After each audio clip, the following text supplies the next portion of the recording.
বাজারের অবস্থা খুবই খারাপ। মানুষ তো নাই, খালি গরুই। গতবারের তুলনায় এইবার একটু মনে হয় প্রাইসটা কম আছে। গরু উঠছে অনেক, এটা বলতে হবে।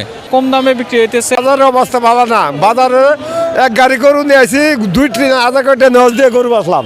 কারণ মানে বাজারে বৃষ্টির কারণে হয় না, মানুষ তো নাই, খালি গরুই। সেপনিল প্রাণঘাতী জীবাণুদের বিরুদ্ধেও দারুণ কার্যকর। এটা আমি শেরপুর তো নাইছি। ভালো বাজার হচ্ছে, মানুষ কেউ মানে কমেও নিচ্ছে আবার বেশি তো নিচ্ছে, বোঝা যাচ্ছে না আসলে কি অবস্থা।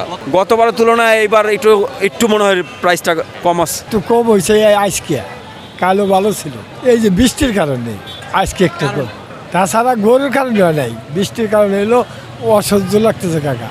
যখন গোছাই রয়েছি জায়গা থেকে এক এক ধরনের মনে হইতেছে। কোনোটা দেখা গেছে রিজনেবল, আবার কোনো জায়গায় কোথাও বেশি, আবার কোথাও কম মনে হইতেছে। স্থান ভেদে এক এক ধরনের বিক্রি হইতেছে। যেমন কিছু গরু মনে হইতেছে যে তুলনায় অনেক কম দামে বিক্রি হইতেছে, আবার কোনো কোনো গরু দেখা গেছে যে আপনার বাজারে একটু বেশি বিক্রি হইতেছে। দেখ গরু উঠছে অনেক, এটা বলতে হবে। ভালো না ভাই, এই যে বৃষ্টি বাদলের কারণে বাজারের অবস্থা খুবই খারাপ। মানুষজন আসতে পারছে না, আর গরু কুরবানি পশু নিতে পারছে না।